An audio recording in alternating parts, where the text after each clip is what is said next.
Welcome back to my channel. My name is Ray, and if you don't know, I make book content. Today's video is going to be a reading vlog. I'm going to be reading the 5th season by N.K. Jemisin. I haven't heard too many people talk about this book, so I'm excited to get into it and share my thoughts about it.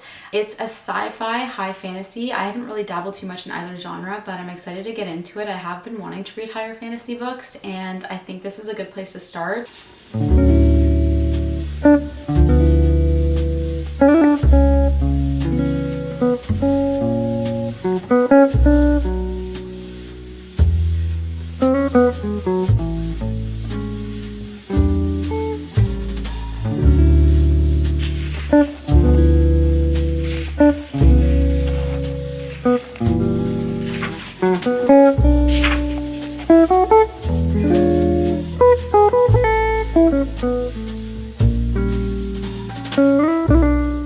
Season is the first book in the Broken Earth Trilogy by N.K. Jemisin. She actually won a Hugo Award for this book, and she was the first author to win 3 consecutive Hugo Awards for this entire series, essentially following 3 different storylines. We have Essen, who's a mom of 2, and one day she comes home and she finds her son dead, and her husband and her daughter are missing, and she believes her husband killed their son. This is a world where we have Origins, who are these people with powers and abilities, and we have the Guardians, who are the people who are trying to control the Origins. So we're following Essen, who is trying to find her daughter and her husband to get answers. And then we have Jemisin, who is a young child who is neglected by her parents. She's also an Origin, and one day the Guardians come and take her to this, I guess I'm gonna call it a school for now because I don't know exactly what it's called, this place where she's going to have to learn to control her powers. And we're also following Cyanite. Her story is kind of giving the Handmaid's Tale vibes. She's essentially meant to bear children, so she's assigned to Alabaster to bear his children. That's kind of where we're at with the story. I'm very interested to see how all these stories are going to connect. It's a little bit confusing, especially for someone who hasn't really read high fantasy before. The prologue was very confusing. I kind of had to reread some things, and even just reading a few chapters in, I'm still confused. I'm sure it's all going to make sense as I keep reading. It is something where if you haven't read high fantasy, it is going to be a little confusing. I know that high fantasy don't tend to kind of focus on romance the way romantasy does, but I'm interested to see if there's any at all in this and if I enjoy that or not. I'm definitely challenging myself with picking this up. There's a lot to take in. There's a lot of world building. There's a lot of politics involved, and there's a lot of character building as well. There's all these different relationships and all these different characters that are coming in,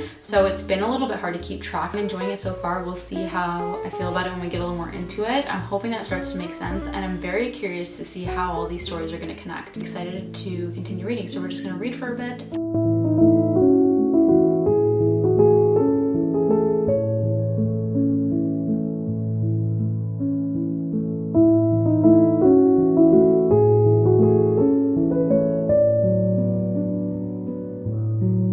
So we're down to the last 2 chapters, and there's been a lot that's been going on. The storylines are starting to connect, and we're starting to get answers. It's definitely not going in the way that I thought it was going to go at all.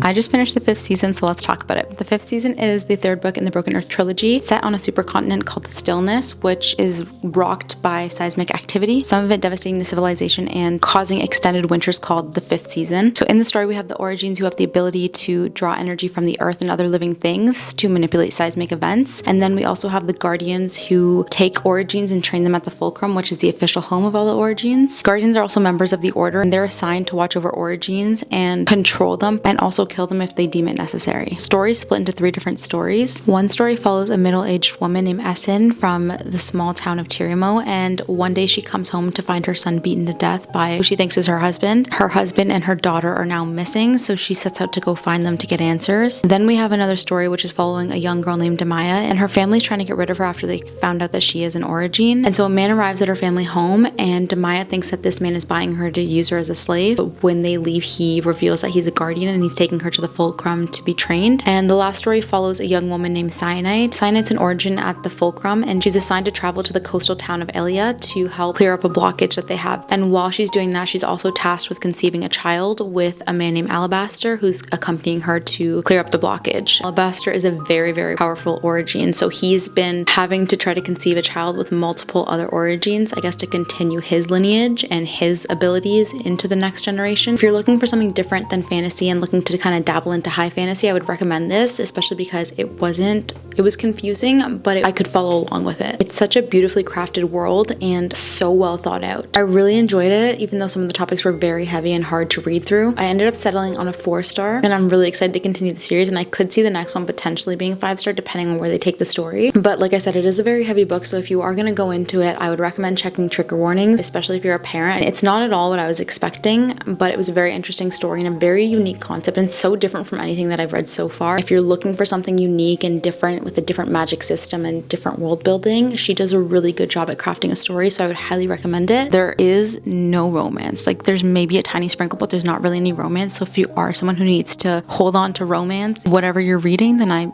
don't think that this would be for you. The storyline in itself was enough to hold up the story that I didn't need romance in it. If you're still here and you made it this far into the video, thank you so much for watching, and I hope to see you in the next one.